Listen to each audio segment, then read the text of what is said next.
이번에 소개해 드릴 분은 최성훈이라는 분으로 트레이딩 업계에서는 뭐 후배들 사이에 가히 전설적이다.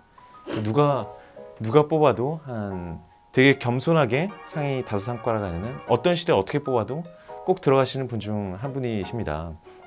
저는 형님을 처음 뵙기 전에 거의 한 3, 4년간을 전설로만 접하다가 한 번 정도 후배들한테 좋은 말씀 해주실 때 한번 가서 말씀도 들었었고요. 그 이후에 한참이 지나서 조금 이런저런 얘기를 더 많이 들을 기회가 생겼었는데 이번에 캐나다에 살고 계시지만 한국에 들어오신 겸해서 저희 회사랑 또 친분이 있으시니까 좋은 말씀을 한번 같이 들어보고자 이렇게 모시게 되었습니다. 박수. 예, 형님 존댓말로 해야죠. 예, 그럼요. 형님 저도 이제 되게 어렴풋이 알고 있지만 형님이 트레이딩을 시작하시게 되셨던 계기 같은 것들을 형님 입으로 한번 들어볼 수 있으면 좋겠습니다. 원래 대학교 때도 이제 네덜란드 학과 나오셨었죠? 그러니까 그게 트레이더로 연결되는 지점이 어디셨는지 어떤 계기가 있으셨는지. 전혀 연결되는 지점은 없고요. 예. 그냥 대학교 때부터도 원래 주식을 좀 했었고 그 증권회사를 가려고 준비를 했었고 그러다가 이제 뭐 물론 학교에서 그러니까 저는 선물 옵션 트레이딩을 했잖아요. 일을 네. 잘 아시겠지만 근데 대학교 때는 선물 옵션은 그냥 이론으로만 예. 배웠죠. 그리고서 몰랐는데 우연치 않게 이제 어떤 그 선물 옵션 개인 투자를 트레이딩 하시는 분의 오퍼레이터로 그러니까 예. 주문을 내주고 그분이 좀 연세가 있으셨어요. 그래서 그걸 주문을 내가 대신 내주고 하는 거에 알바를 예. 한 1년 가까이 정도 할 수 있는 기회가 있었어요. 예. 그래서 거기서 이제 간접적으로 제가 트레이딩을 해본 거죠. 예. 매매를 했는데 재밌더라고요. 그래가지고 그러니까 성격이 주식보다는 내가 이 선물 옵션 트레이딩 쪽이 더 맞을 수도 있겠다. 재밌겠다. 그래가지고 근데 처음부터 이제 그쪽으로 가기는 어려우니까 일단은 그냥 증권사 입사를 하고 근데 운이 좋게도 입사한 지 몇 개월 만에 선물 옵션 트레이딩 팀에서 신입급을 사내 공모를 해서 뽑았는데 제가 거기 지원을 해가지고 거기 돼가지고 그때부터 이제 회사에서 트레이딩을 본격적으로 하게 된 거죠. 그때가 메리츠 증권 메리츠 증권. 예. 이 트레이딩 룸이 아주 있었어요. 유명해지기 시작하는 단계였었죠. 제가 이미 들어갔을 때도 유명했죠. 예. 유명했었고 원래는 이제 그게 제가 알기로는 다른 회사에서 유명하던 사람들이 조금 옮겨와가지고 네.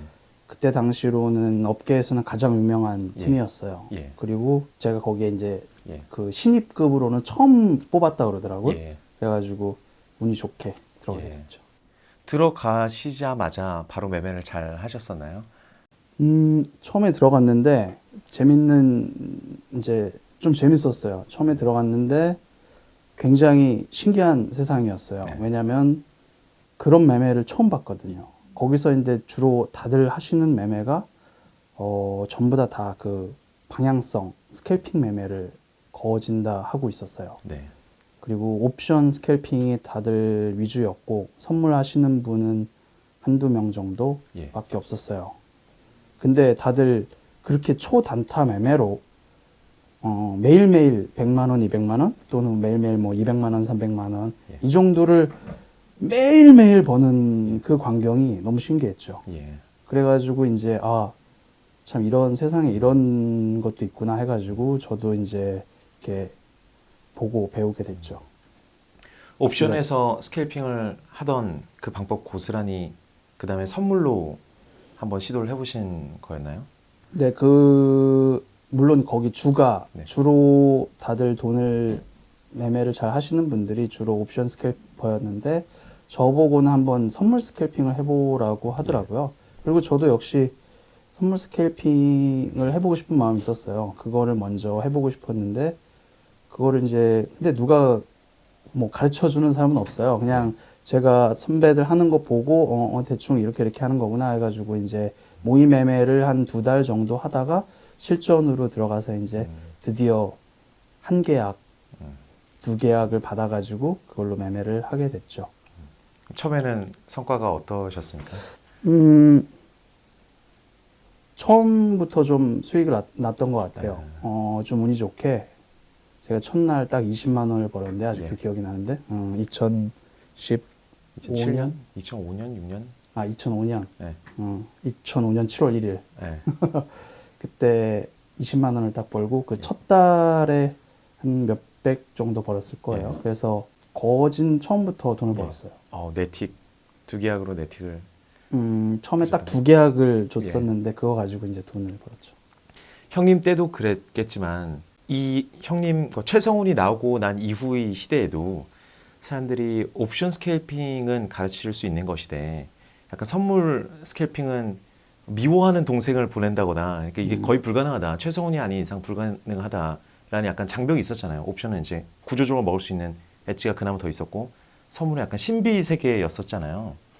나중에 형님도 이제 제자들을 키우다 보면 좀 그렇지 않습니까? 옵션이 어쨌든 승률이 몇 배는 더 높잖아요. 근데 어떻게 그 보고 배운 것을 선물로 이전시키실 수 있었습니까? 저는 근데 뭐 많이들 그렇게 얘기하는데 뭐 원리는 똑같다고 생각을 했어요. 똑같고 물론 옵션 스캘핑이 더 쉽다고 얘기하는 건 선물이 간 다음에 선물이 움직임을 보고 바로 재빠르게만 따라가면은 되는 그게 먹히던 시대였으니까 그게 무조건 먹히던 시기였으니까 그게 이제 쉬웠거든요. 옵션은 선물이라는 걸 보고했지만 선물은 보고할 게 없어서 어렵다고 하지만 선물도 그 자체에 그 방향성이 있고 호가 움직임이 있잖아요. 그거를 보고 똑같이 그거에 힘을 느껴가지고 그거에 의해서 매매를 하면은 저는 뭐 선물이나 옵션이나 크게 다르진 않다. 그 기본 원리는 그렇게 해가지고 그냥 하고 제 뒤에 후배들도 옵션으로 해서 잘 된 후배들도 있지만 선물로 가장 크게 잘 된 경우들은 다 선물 뭐 잘 알겠지만 선물 스캘퍼들이 돈을 많이 벌었었죠. 그때 어떤 그 기세를 느끼기 위해서 어떤 원리들을 보셨는지를 간략하게라도 이미 뭐 옛날에 보시던 것들이니까 그 당시에는 뭘부터 보려고 했었는지 좀 설명해 주실 수 있나요? 그러니까 그런 트레이딩 스캘핑 매매라는 게 결국에는 스캘핑도 여러 가지가 매매 기법이 여러 가지가 있을 수도 있는데 하루에 한 200번, 300번 이렇게 굉장히 많은 횟수를 매매하는 거잖아요. 근데 대부분 기본이 하는 사람들의 기본이 그러니까 그 추세적 스캘핑을 한 거죠. 추세를 따라가는. 그래서 뭐 예를 들어 갑자기 어느 순간에 방향성이 싹 쏠릴 때 그쪽으로 따라가는 걸 했잖아요. 근데 옵션 같은 경우에는 이제 선물이 확 움직이면 그 순간에 그거에 맞춰서 따라갔는데 선물도 역시 매매를 할 때 저는 이제 저만의 뭐 어떤 게 있다 이렇게는 생각을 안 하고 어떤 거기서 규칙성을 발견을 하려고 노력을 많이 했죠. 움직일 때 어떤 순간에 어떠한 힘의 작용에 의해서 어떻게 움직이면은 이 순간 이런 힘의 이러한 패턴이 있을 때는 얼마나 더 가더라 라든가 그러한 것들을 이제 나름 그거를 뭔가 이렇게 체계화 시킬 수는 없지만 스스로도 그거를 체계화 시키려고 노력을 했고 그거를 발견하려고 노력을 했고 그러면서 나만의 뭔가 그 시스템화를 시킨 거죠. 그거를 뭐 이렇게 정리는 안 했지만. 근데 그 당시에 승률이나 그 장중 매매를 몇 번 정도 하셨고 승률이 어느 정도나 되셨죠? 그 매일 기준으로 봤을 때는. 그러니까 보통 옵션 스캘퍼들이 승률을 보면 한 90%가 그때 나왔어요. 그러니까 한 번 들어갔다 나올 때요? 한 번 들어갔다 나올 때가 아니고 여기서 말하는 승률이라는 거는 물론 한 번 들어갔을 때 먹고 나오는 거와 손절하고 나오는 경우가 있잖아요. 근데 그거를 하루에 예를 들어 200번, 300번을 반복을 한단 말이죠. 그랬을 경우에 그러면 오늘 일간으로 플러스 수익이 났을까 마이너스 수익이 났을까 했을 때 플러스 나는 확률이 90%라는 얘기죠. 근데 저 같은 경우에는 보니까 한 70% 정도 보통 선물 스캘핑이 조금 떨어지긴 했어요. 스캘퍼들이. 그런 점에서 이제 좀 어렵다고들 했었는데 뭐 저 같은 경우 한 70% 정도 났던 것 같습니다. 그러다가 이제 사이즈를 점점 늘려가시기 시작하시죠? 그렇죠. 한 30계약 정도까지 가셨을 때 또 어마어마하게 버시던 시절 아니신가요? 그죠? 그러니까 뭐 거기 그때 당시에 이제 다들 회사에서 그랬지만 잘 버는 딜러들은 예. 빨리빨리 늘려줬어요, 계약 수를. 그러니까 내가 그날 예. 활용할 수 있는 그 폭을. 예. 그래서 저 같은 경우에도 신입급이었지만 잘 되니까 그거를 개수를 빨리빨리 늘려줬고, 예. 저는 또 주는 만큼 또 다 썼어요. 네. 그게 이제 어떻게 보면은 되게 빨리 성장할 수 있는 그게 하나의 기폭제가 되지 않았나. 예.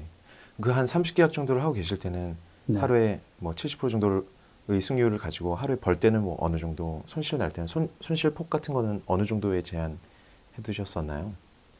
손실폭은 하루 손실폭은 네. 회사에서 원래 정해줍니다. 네. 잘 아시겠지만. 예. 그래서 그 손실 한계를 넘을 수는 없고, 예. 저는 그 손실 한도죠. 예. 그 손실 한도를 굉장히 자주 가는 딜러였어요. 예.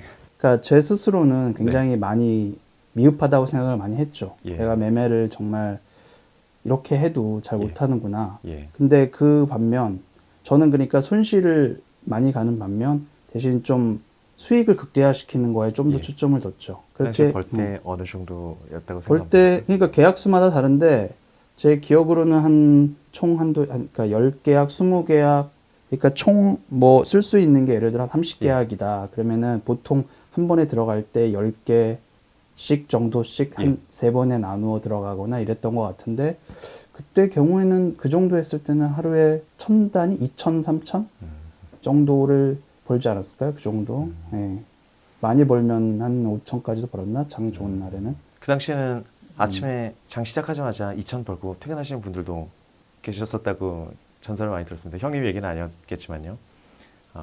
뭐 스케일퍼들이 예. 다 그렇지만 예. 거의 이제 매일매일 손익이 확정이 되는 거니까 예. 내가 예를 들어 오늘 목표한 금액이 있을 수도 있잖아요. 예. 그러니까 그런 금액을 번 딜러는 뭐 그냥 일찍 퇴근하기도 하고 그날 예. 접기도 하고 예. 그런 거는 다 좀 자유롭게 했어요. 그러다가 갑자기 계약수를 또 어마무시하게 늘려가시던 시절이 있으셨어요. 그죠? 그때는 어떤 계기나 어떤 생각으로 계약수를 그렇게 늘려가셨었나요? 그럼 나중에 또 그 100개, 200개, 500개, 1000개까지 네. 예, 늘리셨다고. 회사에서 늘려준 거죠. 아, 그게 네. 그러니까 잘 되면은 이제 네. 물론 딜러가 요청하기도 하지만 예. 회사에서 그거를 이제 회사라고 해봤자 이제 그 위에 관리자가 그걸 예. 받아주면 예. 그만큼 이제 늘려주고 그리고 그 정도를 쓸 수 있는 능력이 된다 그러면 늘려주게 되는데 그때 메리츠에서 처음에 있을 때는 제 기억으로는 그렇게까지는 예. 안 하고 한 그래도 맥스 한 100개야? 이 정도까지 정도 했었나? 제 기억으로 그렇게는 안 늘렸던 것 같아요. 예. 그래서 그때는 제 기억으로 그때 굉장히 많이 버는 날이 예. 많이 버는 날이 한 1억 벌었던 것 같고 예. 그 정도면은 정말 많이 버는 예. 날이었던 것 같고 근데 이제 그게 확 늘려간 거는 제가 이제 다른 증권사로 H모 증권사로 예. 옮겨가서 거기서가 이제 제가 제일 많이 있었고 거기서가 제일 이제 한마디로 그때 제일 좋은 시기를 보냈잖아요. 예. 거기서 한 6년 있었는데 그때 거기서 계약수를 팍팍 늘려가지고 한 많이 할 때는 제가 할 수 있는 한도가 1000계약까지 예. 했었어요. 1000계약이면 그 당시로 치면 지주때마다 다르겠지만 약 1,500억을 진입했다 빠져나오는 그렇게 되나? 레벨이죠. 그죠? 네. 그 계약 수당 한 1.5억, 1.8까지 왔다 네. 갔다 했었으니까요. 네. 아, 그 하루에 1000억이 들어갔다가 나올 때 어떤 기분이 드셨습니까? 그걸 근데 그렇게 인식을 못해요. 예. 하다 보면은 예. 뭐 누구나 다 그렇지만 예. 그걸 돈이라고 인식을 하면은 매매 자체를 못하기 때문에 예. 그걸 그냥 숫자로 인식을 예. 했던 것 같아요. 그래가지고 예. 그렇게 큰 그런 생각은 없었던 것 같아요. 예. 형님께서 제가 듣기로는 대학교 다니실 때 또 포커로도 또 유명하셨다고. 유명한 건 아니고 예. 그냥 좋아해가지고 게임을 예. 좋아해서 뭐 그런 데서 그냥 제가 우리 학교에서 축제 때 그냥 저희 학교 내에 포커 대회를 제가 주최했죠. 아, 그래가지고 예. 한번 하고 거기서 1등한 선수는 거기 1등한 선수도 예. 그 잘 아는 예. 그 나중에 예. 스캘퍼로 돈 많이 번 선수도 예. 있죠. 예. 예. 스캘퍼 후배들한테 네. 막 시작하는 후배들한테 꼭 해주시는 이야기들이 있으신가요? 일반인들을 위하지 않은 얘기여도 넌 이런 건 꼭 조심하고 이런 생각은 꼭 해라. 그러니까 제가 뭐 그 어떤 기술적인 부분은